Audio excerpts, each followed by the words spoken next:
practice today, but I assume you were able to get everything you wanted to get out of the Yeah, section there. yeah, we got through it a normal day. We did some kicking game at the beginning. It wasn't raining too bad then, and then just sprinkling, most of the time the rest of practice. So, it's a good workout. Got everything in, and it was a good prep day. Michael Pratt's had 5 starts now. Has anything in particular surprised you the most about him, or has he done kind of like what you would thought he would do? Oh, we thought he had, this in him, but you never know until they get out there and do it. I've coached every level, high school, junior college, Division two, one double A, Division one, and every time you move up, the speed of the game is greatly accelerated, and he's done a good job making that vault from high school to Division one, and he just is starting to see things. I think the game's slowing down a little bit for him, and you just never know until they get in there. But he's a very savvy football player. You can see that process in the spring. I think his first practice was sensational at the beginning of spring, and then the defense started doing a little bit more stuff in the few practices, and he struggled a little bit. Did he kind of? Is that kind of the process that all young quarterbacks they need to see what they need to get better on? Yeah, most of the time in high school, you're going against your own team. You learn the coverages that they're running, and usually they run maybe one or two coverages. They've got, they play man. Some of them might run a little man free with it, and they got two or three blitzes, and there's a lot of variation here with what we do defensively, what the opponent does, and then each week that changes, and you got to adapt to the new team that you're playing. So, I just think he's seeing it more and getting comfortable with it, and Will does a good job with those quarterbacks, and I think it's he's allowing Will to run more of the style of offense we want to run, because he's able to handle it. He kept the ball twice on those little read option type plays. The last game got first downs on both of them. It's hard in modern football to not be able to have if you can't run at all. And he's kind of an underrated runner. How important is that part of it?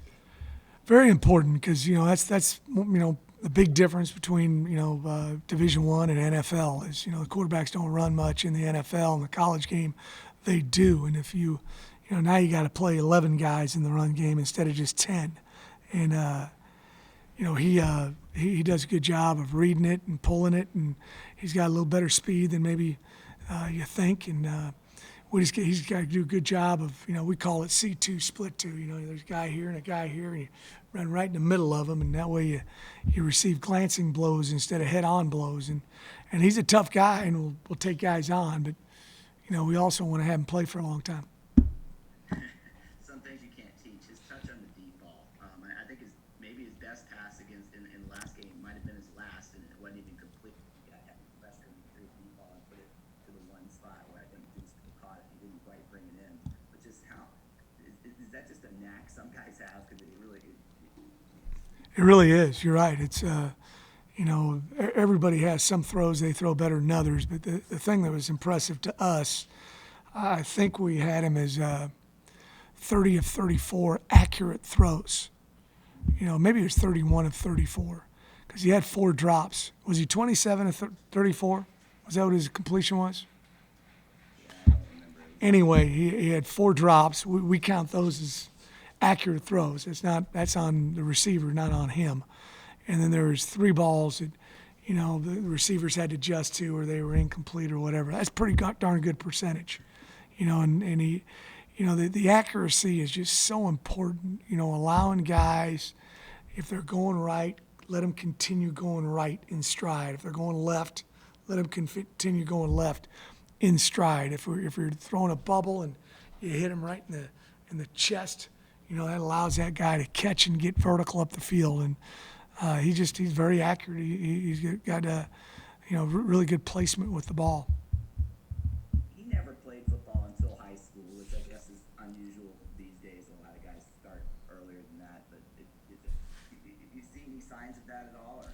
No, I didn't know that until you said that. I might have helped him.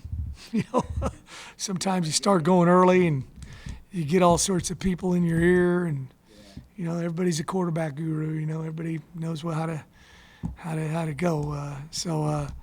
I didn't know that. You know, he's certainly, you know, he's got really good mechanics and probably didn't have to have you know, very many bad habits fixed. I don't know. On the Army, what is the difference in what Army and Navy do? Obviously, a lot of similarities, but how does Army's offense differ? A lot of similarities, really. You know, they obviously the play calling's different, but you know, Coach Monk and Coach Niamatalola at Navy, they were, you know, together under Paul Johnson and at Navy, you know, for I don't know how many years, quite a few. And then Jeff came down and coach, and even he was with Coach Johnson before that at Georgia Southern as an assistant. So they've learned from the same, you know, family tree. The offensive coordinator at Navy, Ivan Jasper, he was at Georgia Southern, you know, and so there's a lot of similarities. What has Army been doing well this year? It's kind of hard. Their schedule's been pretty light, but what have they been doing best on? Well, they just don't make very many mistakes. You know, offense, defense, kicking game. You know, they want you to make mistakes. You know, they want you to turn the ball over. You know, defensively, I think they're underrated. They do a great job of, you know, playing with leverage and tackling. If you catch a 5-yard ball, it's a 5-yard gain, and that's big time. We did a nice job of that last week, and really the week before. You know, and that's what you gotta do against anybody that you play.